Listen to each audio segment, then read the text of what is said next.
Hey.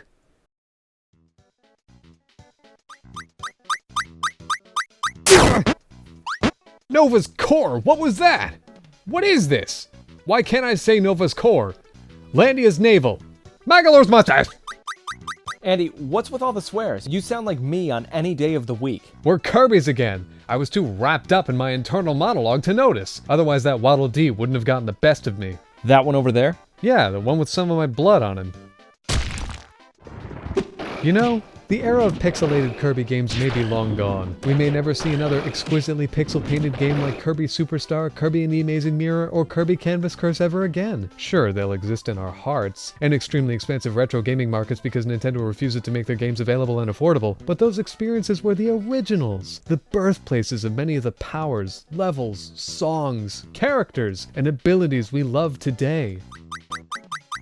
He won't D-to-D with you again, or breathe, or exist. I'm fairly certain I may have obliterated any molecule of him. Cool. James, do you ever find yourself craving the pixel Kirby games of old? Why the bonkers do you think we're here today? Morpho Knight's Blade, I can't wait until we can swear again. Alright, what are we covering in this episode of Hey!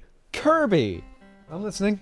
Kirby, another Nintendo IP that has way too many people asking which characters could fight and beat Goku in a one-on-one duel is our topic of the day. Kirby games have spanned generations and consoles, and everyone has a favorite game, power, hat, and Kirby color, which is why you can change the lattermost option in many Kirby games. Pink is out, chocolate is in. Kirby has changed a lot over the years, and while we may have gotten several Kirby platformers, none of them have had that same pixel-perfect touch the earlier Kirby games have. They're all so pretty. It may not be within Nintendo's agenda to revisit these adventures, so the power's in the fans' hands now. This episode of ModSlap will take a look at one specific fan's works. Goes by the Twitter name, and he's making a Kirby fan game that looks like it has some promise. Quick note, the developer has stated that this demo is merely showcasing what his fan game could have. None of it is slated to appear in his game, and it may change altogether, but we still felt the demo is worth taking a look at. So let's dive into Kirby and the Eternal Paradise Wacky episode. To start, this looks amazing, flat out spectacular. It could play and look like a choppy mess, but this looks like Nintendo kissed it and sent it to your screen. We're using a controller to control Kirby, by the way, and if you pause you can see his abilities and powers. Even without any of his copy abilities, Kirby can still kick ass. That's right, this fan game has something Forgotten Land forgot for some reason. Ability screens. You can pause and look up Kirby's powers whenever you want. Scroll to page 3 to find the different powers each copy ability has, too. It's so refreshing to see fans care about players learning how to play the game so they, too, can master each weapon at Kirby's disposal. This fan game demo has 3 exploratory levels, each of them demanding use of all of Kirby's abilities, and a handful of extra levels. Each one is unlocked via clearance of the previous, and/or by finding all the collectible hearts in the first levels. Above each level entry is the number of heart collectibles to be found in each area. Also in the hub world are the 3 powers available in this demo. Icy Sword, which is a nicey sword. This chilled edge will slice enemies up real nice. And then when they run out of HP, they'll turn into ice blocks you can kick, just like when you have a normal ice ability. In this fan game, there's even a counter you can use if you time it right. It's an excellent power.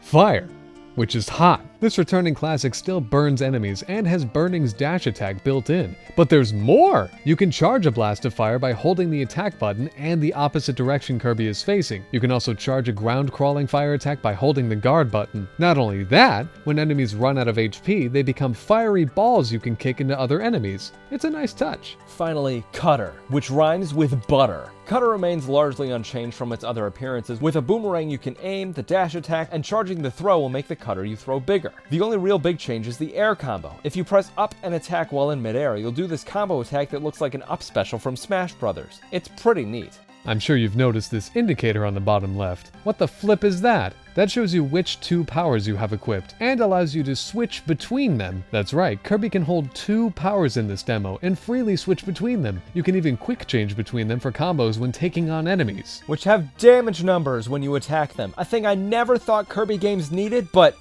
now we can't go back. Don't worry about going to search for the enemies with your favorite powers, however. Every single enemy in this demo will give you a power. The power stars that appear after you take damage even stick around for a while in case you want to re-grab the power you lost. Touching the power star will reinstall the lost power into Kirby's arsenal, even underwater. Seriously, this demo wants players to continue playing even when minor hangups like damage get in your way. The developer wants players to be able to see the entire demo, enemies, obstacles, puzzles, all of it. This first level will introduce you to the basics of the demo, getting you used to the powers, Kirby's natural abilities, familiar enemy movement patterns, and the wonderful level design. You won't even have to work hard to find each of the collectible hearts. This level is short and leads to a fight with Wispy Woods. Combo to your heart's content, then move on to level 2. Level 2 is a much larger, much more inventive one. You'll get to fully realize Kirby's powers both with and without copy abilities. There's even some classic Kirby look in the background to find the secret stuff going on here. You'll explore several areas looking for keys to allow progress, which show off some platforming areas, a springy area, the swimming mechanics, and the sliding blocks. All leading to a confrontation with King Dedede riding on Krakow, which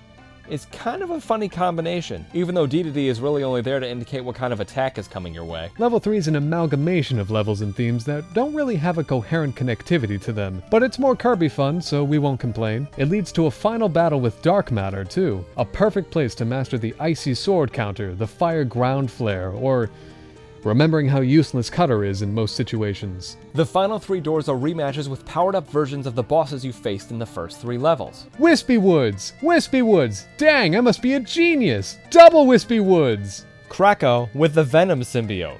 And a final secret boss we won't spoil. As a final little gift after going through each of the 3 exploratory levels, collecting all 20 hearts, and defeating the harder bosses, you get this neat 100% complete image. This is a demo that shows off how excellent the 2D Kirby games were, as well as lets you flex your Kirby skills with all new abilities and twists on well-established mechanics. This is a great romp for Kirby veterans as well as anyone new to Kirby games. You will always have the tools at hand to take on any challenge, even if you don't have a sword, a boomerang, or a fire. Kirby is stronger and more agile than ever, and the developer obviously has heaps of love for the older games, as well as a want for players to see the whole game.